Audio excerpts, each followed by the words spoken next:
Hello, everyone. Get up. All Hello, we're right. here. Hello, everyone. We'll get started. Welcome to the CDC Model Aquatic Health Code Network webinar series. My name is Olivia Toure.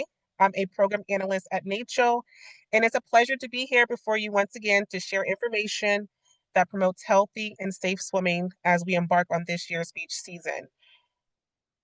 So in today's webinar, we will be hearing from Ohio's Ottawa County Health Department on their freshwater beach monitoring program and learn about their best practices, challenges, and future goals. Before we get started, I have a few logistic items to kind of go over with you.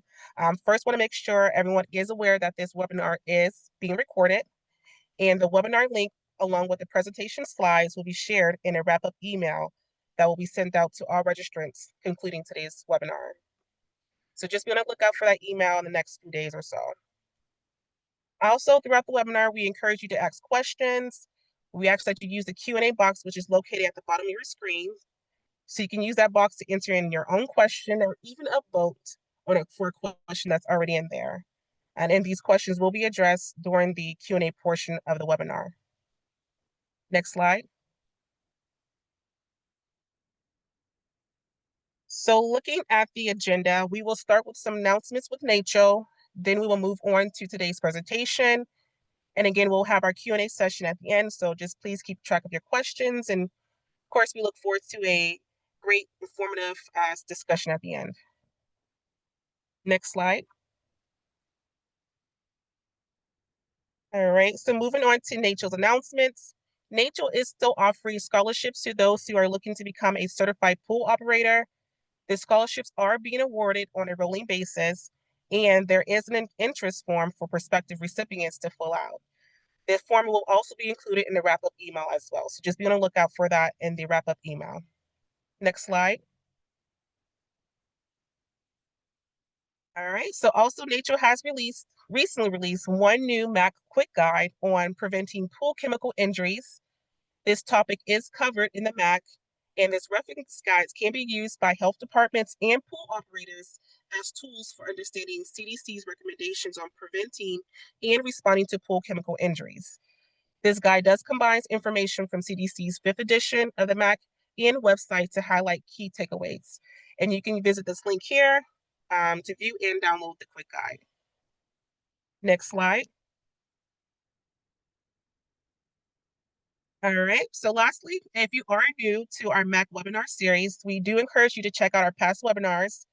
We have 38 past webinars where you can view our past recordings and slides by visiting the link here, which is thenaccho.org/MAC, as well as the YouTube playlist there as well.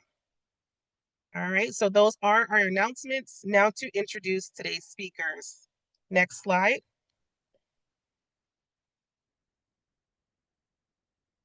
So today we have Ryan Stamp, who is an environmental health technician specializing in freshwater quality monitoring. He attended The Ohio State University for his undergraduate studies and graduated from Life University in 2014. Ryan is presenting on freshwater beach sampling pertaining to Lake Erie. Next slide. We also have Jerry Bingham Jr., who is the Health Commissioner of Ottawa County Health Department. With 26 years of experience in public health, he has served as a registered sanitarian, environmental health program supervisor, director of environmental health, and health commissioner. He is a graduate of Bowling Green State University, BGSU, with a BS in environmental science, and he earned his MPH at both the University of Toledo and BGSU with an emphasis in public health administration. Next slide. We also have with us Tracy Brown, who is the Environmental Health Director at the Ottawa County Health Department. She supervises the beach monitoring program along with several other environmental health programs that are administered by the health department. She has worked at the Ottawa County Health Department for 17 years and worked an additional 17 years at other health departments. She completed her undergraduate degree and master's degrees at Bowling Green State University in Bowling Green, Ohio. And yeah, so let's just give a warm welcome to our presenters and panelists, and we'll get this webinar started off. And I'll kick it off to you, Jerry, to start off with our presentation. Okay, thank you very much. It's a pleasure to be here to provide this opportunity to demonstrate how Ottawa County Health Department conduct the beach monitoring program. Just to give a little foundation of who we are a very small rural health department with a staff of about 18 full-time and 5 part-time. We did become accredited through the Public Health Accreditation Board in May of last year, so we have just been accredited just over a year. Our mission here in Ottawa County is helping the citizens of Ottawa County to live healthier, happier, and longer lives. So I just want to kind of give a little history of Ottawa County before I turn it over to Ryan. So I became health commissioner just under 5 years ago in July of 2020. Obviously, that was right in the heart of the pandemic, and beach monitoring wasn't our focus at that time, as you can imagine. But still, my previous predecessor was here for 50 years prior to me becoming health commissioner. And just to kind of lay this foundation of where we are today, we are not the most technological advanced of our we do all of our monitoring and inspection by paper. And we are currently in the process of going electronic. So it's been taking some time and some work to do that. So the reason I point that out is because as we go through this presentation today, I want to point out that we are still learning and trying to use modern technology to get the result that we want. We want to be able to use technology to help provide real-time data so that we can react quicker to help protect the health of our community. In other words, if we can capture our data in a way that we can confidently inform the public when conditions may be unsafe to swim in or do any other type of recreation, we want to be able to do it in real-time data and not wait for a day when our results come back. So we call this predictive modeling, and that's what we're working towards. But just to kind of lay this foundation for Ryan, so at this point, I do want to talk a little bit about Ottawa County. So if you could advance the next slide, please. So Ottawa County is a summer vacation hub. We're a population of about 40,000, except for summertime, and Ryan's going to get into that. So we are a big vacation hub. We are also the walleye capital of the world. So people come here from all over the place to fish for walleye, which is pretty cool that we have that opportunity right here in Northwest Ohio. So we are one of, Lake Erie is one of 5 Great Lakes. It's the shallowest fresh lake water of the 5, which means we're the warmest lake. So that's why a lot of people come here to fish and swim, because it's a warm lake, especially in the summer month.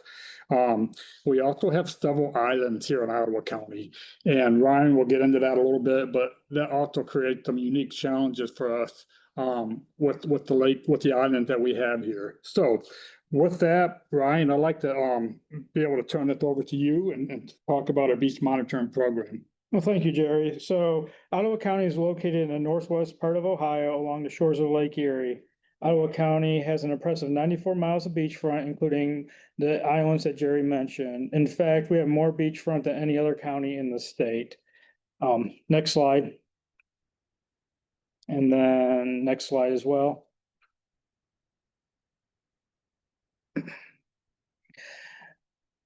So with the most beachfront in Ohio, Ottawa County experiences significant seasonal booms every year.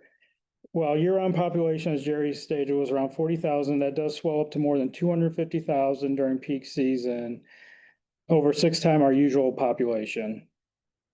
Our county is home to more than 82 campgrounds, 50 manufactured home parks, and we currently monitor 25 beaches, both public and private. Next slide. So a little history in our program. Back in 1980, our health department recognized having a beautiful vacation destination was more than just a blessing. It was also a responsibility. They understood that protecting our shoreline was essential for everyone who wanted a safe and enjoyable time at Lake Erie. With that in mind, our Board of Health took action and set the first beach regulations and beach monitoring. And under those regulations, all the beaches were surveyed and monitored yearly. That program continued under local regulation until 2012, when the Ohio Department of Health reached out to us to contracted to begin sampling 7 public sites. The monitoring was broken up into 2 tiers, either sampling once or twice a week based on visitor traffic. And we continued that work for over 9 years. And then in 2022, our Director of Environmental Health, Tracy Brown, was given an opportunity to expand our efforts. She was able to reach out to Ohio Department of Health and establish a new contract, one that added an impressive 16 public beaches to our monitoring program. Then just a year later, we were also asked to add additional 2 beaches outside of our county, further expanding our reach and impact. Next slide. So our pre-season procedures, like all things in life, preparation is key. That is why we have clear procedures in place to ensure that before I even take my first sample, everything is ready for a successful monitoring season. So as you can see on the slide, a week before the sampling begins, I send out an email to all last year's beach contacts to verify and update any information that is needed. We do also sample from 2 islands. Those are Kelly's and Put-in Bay, also known as South Bass Island. Due to time constraints, we do ask the Ohio Department of Natural Resources, ODNR, officers on each island to collect samples and place them on the ferry for us to retrieve on the mainland. And at the beginning of each season, we also confirm that they're up to date with our procedures, so sampling is done safely and effectively no matter if I'm doing it or not. And also if they have enough sample bottles and laboratory forms. In office, I start pre-labeling bottles and with site information for the upcoming weeks. And I also verify that I have enough lab paperwork and chain of custody forms. Next slide. So unfortunately, my eagerness alone isn't enough to get the job done. There are certain supplies that we need and require to make sure we collect the data accurately and efficiently. Some of those are waders, the measuring stick, water thermometer, a compass, handheld anemometer, 2 sample bottles for each site, one for testing E. coli and one to test the water's turbidity, a cooler to keep the samples safe until I get them to the lab, a permanent marker if I need to mark any information on the bottles, a spare outfit, which I did have to use this week already, which is pretty early in the season. The lake's been a little rough so far. And then an awesome pair of sunglasses to tie to look together. Next slide. So far we've covered procedures for starting the season and supplies I would need, but we're not there yet. Next, these are the 2 forms that I use every day. On the left, you'll see a sample form where I record all required information during each site visit, and we'll take a look at that form a little bit later. On the right is my chain of custody form. I complete that after finishing all my sampling for today. It travels with the samples to the lab to ensure the lab has all the details they need to process and report the results accurately. Next slide. Sample frequency is determined by the amount of visiting traffic at each beach receives. So our program is broken up to 2 categories. Tier 1, which is a high traffic, that gets sampled twice a week, and Tier 2, low traffic, that is sampled once a week. Additional samples may be required based on any advisories that are posted. We do also have 2 inland bodies of water used for swimming in this county, and we do sample those once a year. Next slide. So these are our beaches that we sample. The star represents a sampling location for each place, and the colors just are simply what days of the week I sample. As you can see, we do have 8 beaches that are sampled twice a week, and that are a mix of both private and public, along with 18 beaches that are sampled once a week, and as I discussed in the previous slide, the 2 beaches that we sample yearly. Next slide.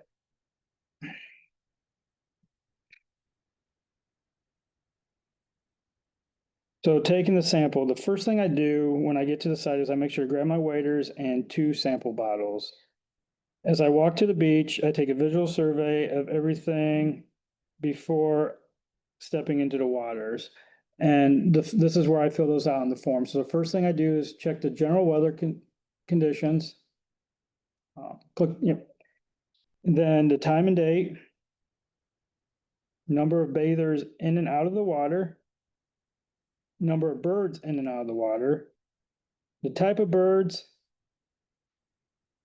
any other animals on the beach, if there's any dead fish or nearby pollutants, weather conditions for the last 24 hours, wind direction and speed, wave direction, wave height, water appearance, and water temperature. I do know that seems like we're collecting a lot of information, and some of you might be wondering why we need all of this. And honestly, last year when I started this role, I asked the same question. And the answer is actually pretty simple. It's data. The more data points we gather, the better our predicting comes, especially if we want to use these predictions in future modeling to help with our procedures in the future. Next slide. Along with data, consistency is key to good sampling. Each location, we pick a specific landmark to ensure that sampling is done from the same spot every time. Each landmark is also documented in our procedures to maintain consistency, even if I'm not the one sampling. Next slide. So finally, we're able to take the sample. To obtain a precise sample, we wade out 3 feet into the water. And once we hit that 3 feet, the 3-foot mark, using 1 bottle at a time and doing a swooping method, the water is collected and usually from 1 to 2 feet below the surface. While sampling, it is also very important to ensure we collect the water away from the area that we disturb to obtain a clean sample. And then I do have a demonstration and a video right now of how I do collect those samples.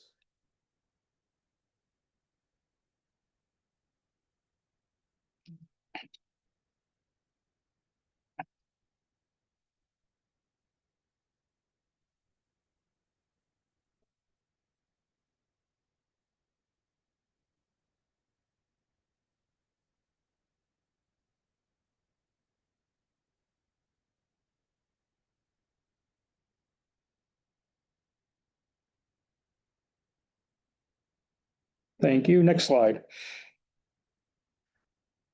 So as Jerry mentioned, we are a smaller health department, so we do not have a water lab. We do contract with our neighboring county to perform the testing for us.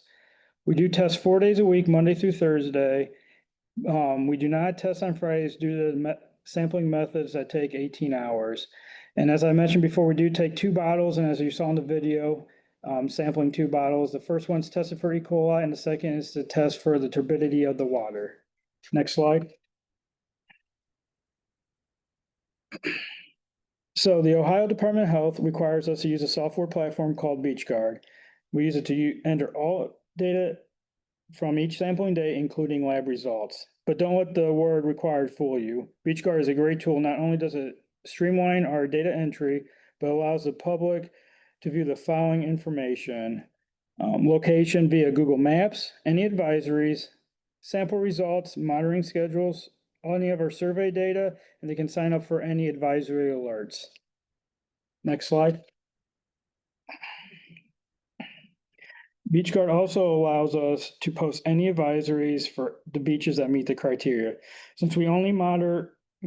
coli, we can only issue yellow bacteria advisories. The red or algal advisories are handled solely by the Ohio Department of Natural Resources. So an advisory happens when a E. coli count of more than 235 MPN is posted, and the posting does read that E. coli in the waters reach unsafe levels, which can make you sick. Children, elderly, and those of ill health or weakened immune systems should not swim. Next slide. We do have a 4-tier warning system, or grading system, that is. Good being 0 to 64 MPN, fair 64 to 125, poor 126 to 234. And if we do have 3 consecutive poor samples in a row, we do elevate that into an advisory. And anything above 235 triggers an advisory as well, and will be sampled into the next scheduled collection day. Also, MPN does stand for most probable number. This is a statistical method labs use to estimate the density of a bacterial sample. Next slide, please.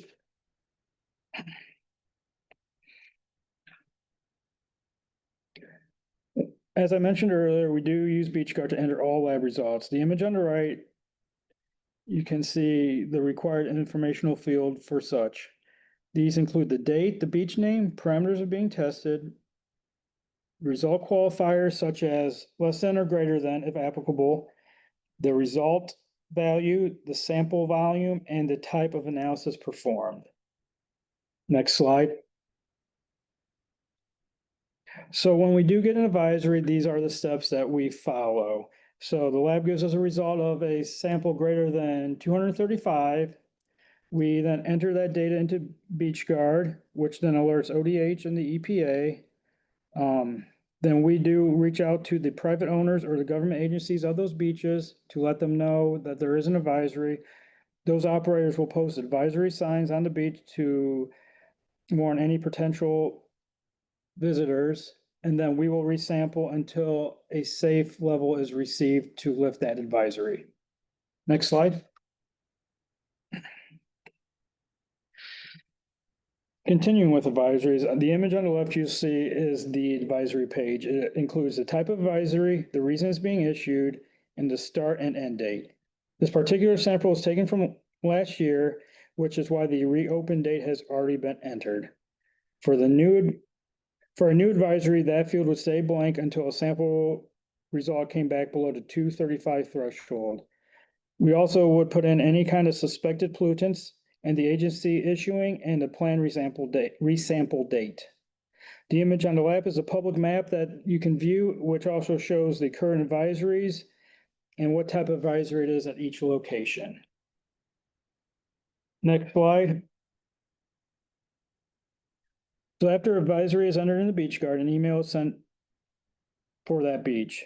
We also resample the next day and continue to sample until the E. coli levels fall below the advisory threshold.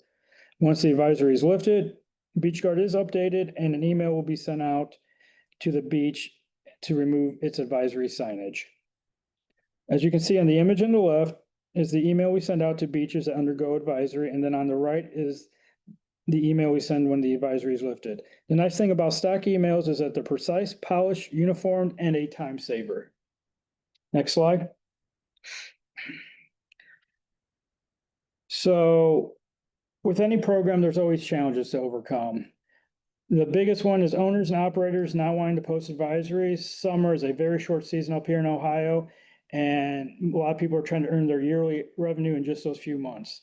So anytime there's an advisory, that can really hurt their profits. Also, there's a lot of pressure from these businesses or entities to resample the day we get the advisory because they have some kind of event planned. Also, uniform signage is another issue we have. Not every location has an ideal spot to post an advisory, so it can be very confusing for people not to know where to look if there is an advisory to be posted. And then educating the public. The seasonal population changes so much here. As you saw in previous slides, we boom 6 times our average size, which makes outreach difficult. Also, finding an effective and efficient way to target the audience remains a challenge. Next slide. And could you click once for me? Thank you. So as you've seen throughout the presentation, we do collect a significant amount of data. So much so, in fact, it was hard for me to decide what to present today. So on this first graph here, you see the number of positive samples we've had from 22, 23, and 24. Those numbers can be deceiving, though. If you look at the table, you can see that in 2023, it looks like we've had a better year or a healthier lake compared to the other 2 years. But what this doesn't show you, could you click the next slide or next? Thank you. Is that we actually took, because of budget constraints, we actually took less samples that year, around 100 less to be more precise. And then the last slide, one more click, please. So even though we did take less samples that year, and then you can still see that year after year, we've had a steady increase of total days under advisory. So this could be several factors, such as the amount of rainfall, the average temperature, and the direction or strength of the wind. In this case, one of the reasons for the increase was the addition to Maumee Bay in 2022, which you'll see on the next slide. Click, please. Next slide, please. Thank you. So as we gather information, certain patterns begin to emerge. These patterns are the first steps we use to predict advisories. As I stated in the previous slide, Maumee Bay consistently has the most advisories each year, largely due to its geological location. It's nestled within inside of a bay, and the water circulation is limited. With other factors such as long periods of extreme heat, strong northeastern winds, heavy rainfall, and a large population of Canadian geese all help with the increased levels of E. coli. Maumee Bay is also sampled in 2 locations. One is the beach located on Lake Erie, and the second is a man-made inland body of water, which gets its source from Lake Erie. Next slide.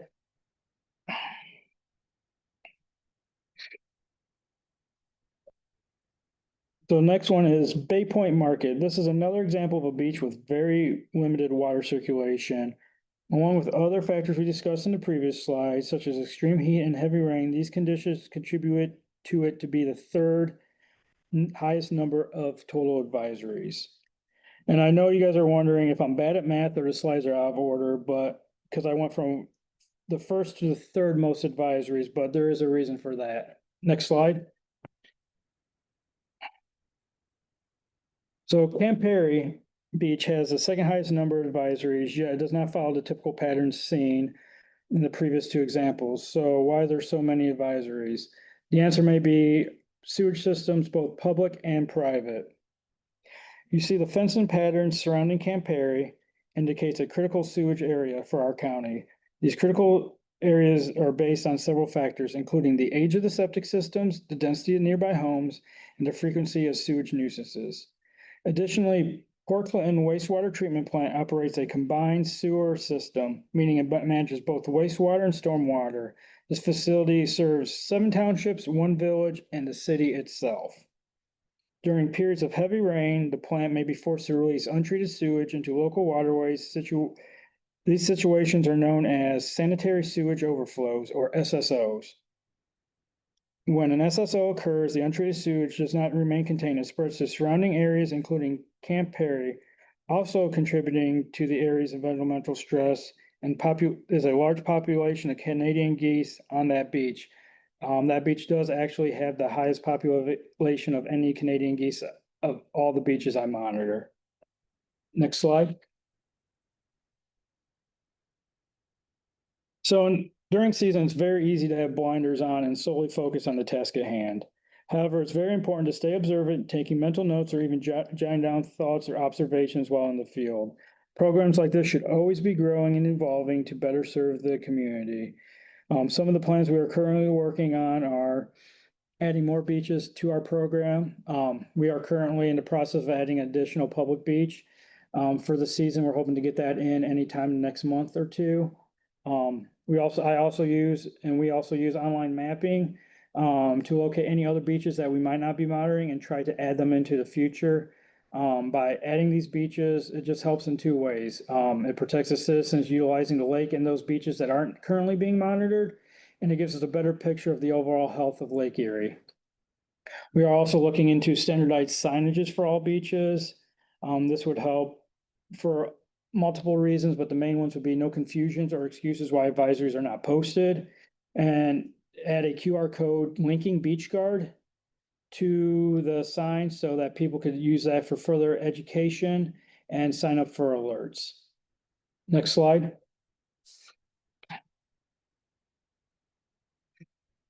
We also are looking on ways to expand our education using tools such as social media and print media to raise awareness, and also going out to all the events during the summer, such as fair and community and county events. Lastly, predictive modeling. With the data we collect every day, predictive modeling is our next logical step. The objective is to leverage real-time weather data to issue advisories promptly and eliminate delays associated with lab testing. The ability to be proactive rather than reactive is essential to safeguarding the lives of everyone who steps foot into the waters of Lake Erie and Ottawa County. Thank you.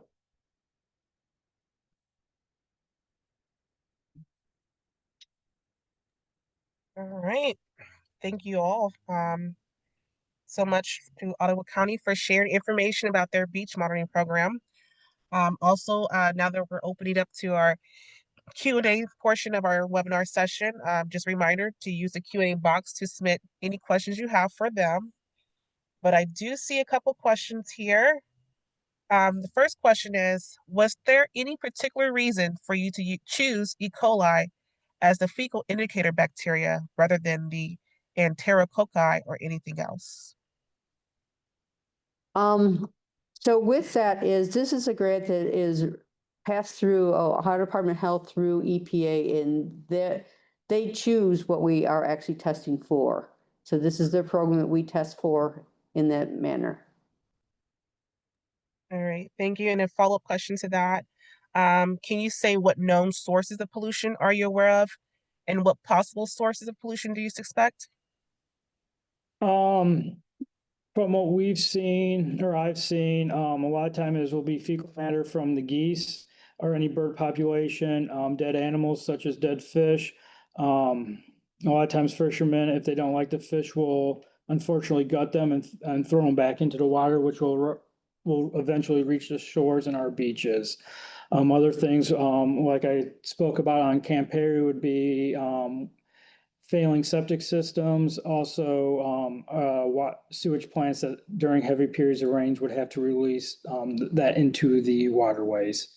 Or just to kind of clarify, so just based on our observation over the last several years, whenever we have a strong northeast wind or a heavy rain event where we know Port Clinton is releasing, the wastewater is releasing untreated sewage, we typically have documented very high E. coli in our water sample. So again, that's the intent of predictive modeling. So those would be the only sorts of known, but we do feel like there might be a lot of failed septic system on some of these older homes, these vacation land. These are small lots with old aeration systems that are discharging raw sewage. It's just very hard to pinpoint where all those are.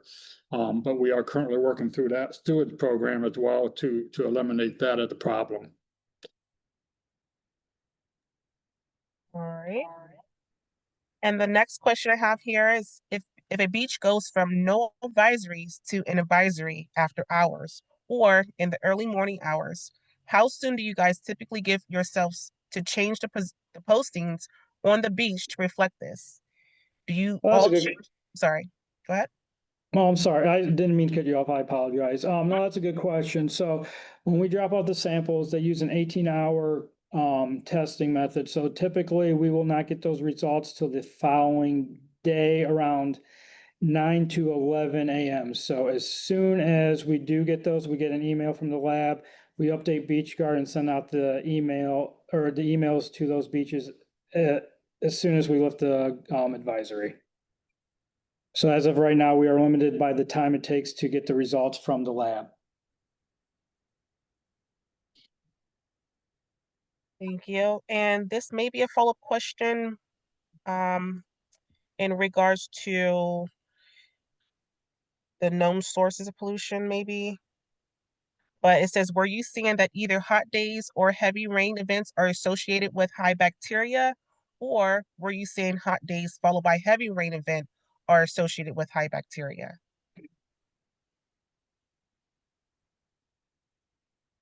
And I can repeat that question if you need. No, I couldn't hear it. Oh, yeah, go ahead. Yeah, please. Yeah, so were you saying that either hot days or heavy rain events are associated with high bacteria, or were you saying hot days followed by heavy rain events are associated with high bacteria? I'd say the first category. So either heavy rains or long periods of hot weather, separately usually will predict an advisory. Doesn't say that a heavy rain and high temperatures following wouldn't, but we've seen it more of a separate, either heavy rains were or a very long prolonged time of hot or high temperatures and sun. But we've often noticed it during a northeastern wind. For some reason, we don't know if this wind direction is not only the lake is typically rougher, so it maybe mixing up the bottom sediments a little bit more, or it's just generally directing sewage effluent back toward the shore. So something we're working on. All right, so the next question is, can you elaborate more on the landmarks used to collect samples from each time? Does the same site each time help make up or for not performing composite sampling? So each site we do visit has a specific landmark, being either, ramp or a flagpole or something that we know that we can walk straight out from and that everyone's sampling from the same spot. Now, the depth will vary. It might take me 50 feet to get to 3 feet of water. It might take me 20 feet. That just varies on the water conditions of that day. All right, and then the other part to that question is, does using the same site each time help make up for not performing composite sampling? I would answer that as, I believe so. From my knowledge, I believe so. That's why we do it that way. All right, thank you. The next question is, how many samples / monitoring points are collected at each beach location? So each site gets 2 samples per visit. The first one will be testing for E. coli and the second would be the turbidity. The turbidity just being how opaque the water is that day, so, or how stirred up the lake is that day. But each beach does get the same 2 samples. And then at that Monday through Thursday.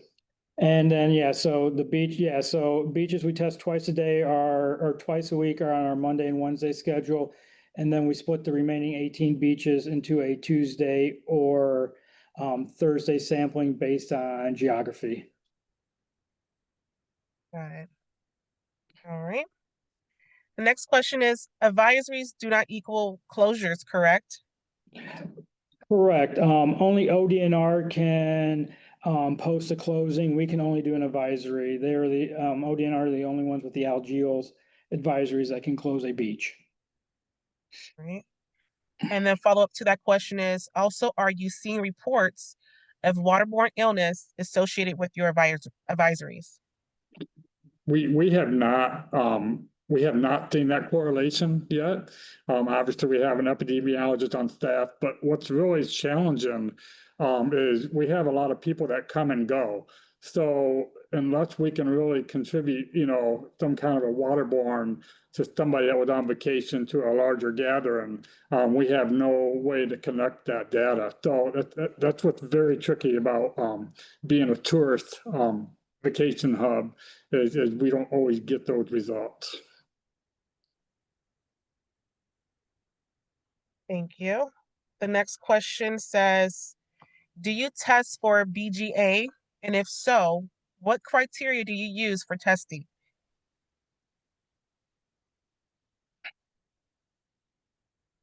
I'm gonna plead ignorance on this being newer. I do not understand what BGA stands for, so I apologize for that.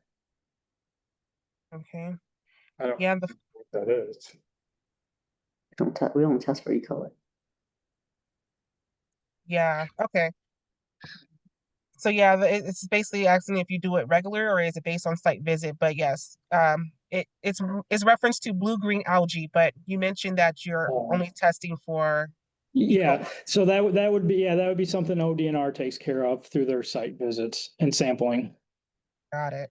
And they only do it if there's reports of algae. Yeah, now on BeachGuard, there is a spot to say if we do see anything, but it's nothing like, so it'd be a visual observation, but not a actual sample. Okay. All right. And so the next question says, I think it was said swim beaches are only sampled once annually. If so, is there a reason for only sampling once? So those are our inland bodies of water that are not directly tied to Lake Erie. So that's why those are only sampled once. Since there's not going to be new water coming in, unless there's anything else, Tracy, that you could tie into that. So basically, our monitoring program is only, they only want the beaches that are along Lake Erie for the sampling procedures. The two inland bodies of water were some that we had in a program just with within our agency, and those was the protocol that we used for those prior to the monitoring program for the Lake Erie beaches. All right. Thank you for that. The next question says, if there are people already in the water when a beach needs to be closed, how do you advise them about the closure? So, we do not go out to post the advisories. We let the, either the private owners or the, if it's a state, beach, the rangers or officers post the advisories for us. And then as I've understood, they tell those people it's under an advisory, but we don't technically go out there ourselves to put the signage up or take it down. Okay. But we do, and let me add a caveat to that. We do verify the next day when we go to resample, those signs are posted though. So it's not, so we do make sure that those signs do get posted as they should. Because by issuing an advisory, it triggered us to get a resample to when we go back out The there. next day, we make sure that those signs are posted. Got it. All right. The next question says, in Maryland, our guidance document tells us to collect samples at 0.5 meters, which is about 1.5 feet. What is the reason you collect your samples at 3 feet deep? So for our contract that we have, there are parameters set, and the 3-foot parameters is a parameter they set as far as how to test and where to test for, as far as water depth. Okay.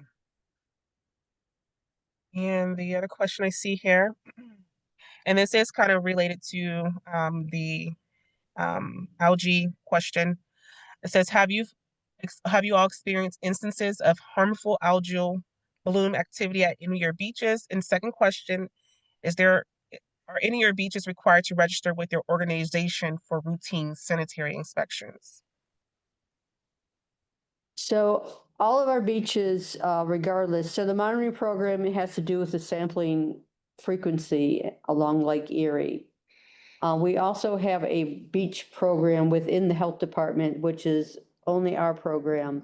And we do inspect those beaches yearly to verify that they have all the components that we require for them, because we do license those beaches as well. And what would those requirements be? So we usually make sure that they have signage, they have an area blocked off as far as where you can actually swim. We're gonna check to make sure they have safety equipment, they have a phone available. And then we also will talk to the person who is considered the operator for the beach. Got it. And not sure if you want to speak in regards to the first part of the question, which is if you experience instances of harmful algal bloom activity at any of your beaches. Yes, we usually see at least one or two a season at Maumee Bay on the Lake Erie side. I think last year we did have one at the Put-in Bay or South Bass Island, and those were the ones I saw reported last year. It varies year to year, but I can tell you about 5 years ago, we saw a significant amount of harmful algae bloom at all the beaches or majority of the beaches, but we have not observed that in the last couple of years. So Yeah, there's been less than 5 in the last couple of years, each year. Right. And there's one other question I see here. So it says, where did the 235 NPN CFU number come from? Have you or the Ohio Department of Health considered changing this number threshold? That is the number that's given to in our monitoring procedures. That is the number that they have put out as a monitoring point, as far as how our tiers go for when we're doing sampling, as far as how we consider or what we consider that sample as. But that is all comes from Ohio Department of Health and EPA as far as how we sample and what numbers we sample to. Okay. And this might be a follow-up question here, but if a beach is posted for blue-green algae, do you leave the beach posted all summer, or do you have a process to rescind the posting? And if so, what are those criteria? So that is gonna be ODNR will resample. I do not know the frequency of resampling. Let me look at my one slide and I can give you the threshold. I believe it's 88 milliliters per, I'm sorry, I don't have it right in front of me, but the slide with the posted advisories. Yeah, so microcysteines greater than 88 will be micro units per liter is the posted advisory, and they will resample. I do not know their resampling frequency until that threshold is below. And I will tell you that typically we don't see a harmful algae bloom until very late in the season. So this is not something that would close the beach for an entire summer, but we usually see this later in the summer when the water temperature has warmed up, To about its max for the year. which is typically late July, maybe early August.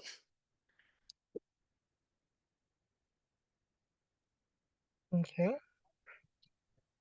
And the other question I see is, you mentioned rough conditions earlier. Do you wear, pack up any type of life vest when conditions are dangerous before sampling? Also, in rough conditions or circumstances where you cannot go 3 feet deep, what are your protocols? So first thing is safety. Jerry and Tracy are very, very adamantly about safety. If I do not feel like I could safely make it those 3 feet, I will not. They advise me not to go out.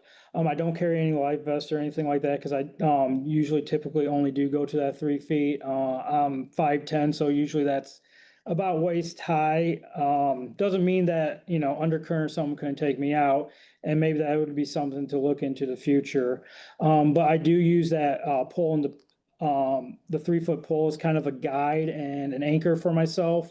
So I usually put that in front of me, kind of like a walking stick, to make sure there's no rocks or anything that might trip me up so I don't end up with a wader full of water, because that is not a comfortable afternoon. I would imagine so. All right. Well, those are all the questions we have at this time. We do still have some time for any more questions, if we have any coming through. And yeah, and then also just to kind of let everyone know that if you are, looking to receive a certificate of attendance, that's something that we can provide to you for attending today's webinar. But I do not see any other questions coming through here. Once again, want to thank our presenters and panelists from Ottawa County for, again, sharing about their beach program. And as a reminder, you will receive a follow-up email with a recording and slides. Also included would be a brief survey based on your participation in this year's MAC webinar series. So please fill that out when you get a chance to do so. But again, we appreciate everyone for hopping on. And yeah, thank you all for your time and have a great rest of the day. We're going to wrap up here now. Thank you very much. Thank you. Thank you. Thank you.